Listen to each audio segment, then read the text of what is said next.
मैं अधिवक्ता Swati Jain, jurist legal associate में आपका एक बार फिर से स्वागत करती हूँ। आज मैं बात करने जा रही हूँ मेंटेनेंस के केस को लेकर। मेंटेनेंस के केस में अक्सर पत्नियों के द्वारा एक बहुत बड़ी गलती की जाती है। अगर पुरुष वर्ग इस बात को समझकर अपने हित में उपयोग करेंगे तो कहीं ना कहीं उन्हें बहुत ज़्यादा रिलीफ मिल सकता है, लेकिन पुरुष वर्ग हमेशा अपने अधिकारों के अभाव में और मेंटेनेंस के केस में अक्सर पुरुषों की सोच, पतियों की सोच ये कहती है कि कैसे भी हो मेंटेनेंस कम से कम बंधे। और मैं अगर यहाँ पर ये कहूँ कि अगर आप थोड़ी सी चीज़ों पर ध्यान देकर चलेंगे तो हो सकता है कि मेंटेनेंस ना भी बंधे, लेकिन आपकी मेंटलिटी ये कहती है कि बस मेंटेनेंस कैसे भी हो कम बन जाए, भले ही हम तारीख पर जाएं नहीं जाएं, कैसे भी कर प्रयास आपके यही होते हैं कि मेंटेनेंस का निर्धारण कम से कम किया जाए। लेकिन मैं यहाँ पर फिर आपसे कहूंगी कि अगर आप अपने अधिकारों का सही तरीके से उपयोग करेंगे और तारीखों पर जाकर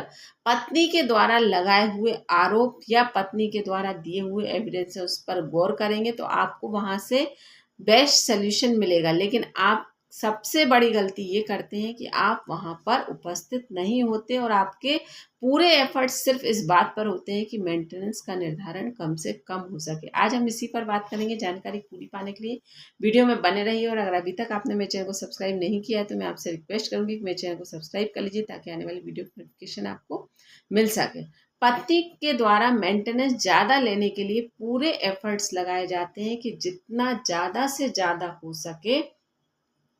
पति की इनकम को बताया जाए, और इनकम को बताने के लिए पत्नी के द्वारा पूरे झूठ, जितने भी झूठ हो सकते हैं उसमें लिखवाए जाते हैं कि इतनी इनकम है, इतनी प्रॉपर्टी है, इतना बैंक बैलेंस है, या इस प्रकार से आय के सोर्सेस हैं। और यहाँ पर पत्नी बाकायदा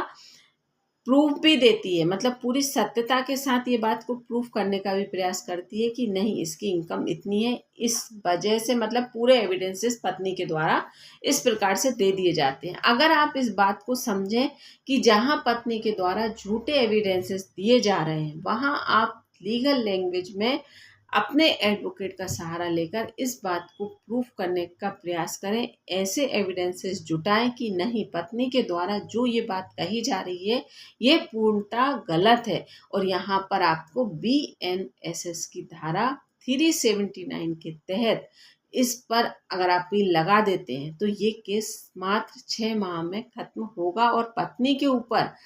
कार्यवाही होगी, क्योंकि पत्नी न्यायालय को गुमराह करने के लिए इस तरह के तथ्य पेश किए गए, पत्नी के द्वारा इस तरह के साक्ष्य पेश किए गए। जब आप इस तरह के साक्ष्य पर पेश करते हैं, इस तरह की बात रखते हैं कि पत्नी के द्वारा झूठे साक्ष्य दिए गए हैं, तो ये केस 6 माह के अंदर खत्म होगा और साथ ही आपके पत्नी के द्वारा मेंटेनेंस की जो अपील लगाई गई है उसे भी रद्द किया जाएगा। हाँ, एक जेन्युइन, मतलब जो पत्नी की उचित जीविका के साधन है, हो सकता है अगर कंडीशन ऐसी होगी तो पत्नी को वही दिलवाया जाएगा, आपका ना ही यहाँ पर मेंटेनेंस का केस रद्द भी हो सकता है और साथ ही अगर जरूरत होगी तो मेंटेनेंस कम से कम निर्धारण किया जा सकता है। लेकिन अगर आप इस बात पर ध्यान नहीं देते और प्रयास यही करते हैं कि पत्नी के द्वारा झूठ तो लिखवाया गया है लेकिन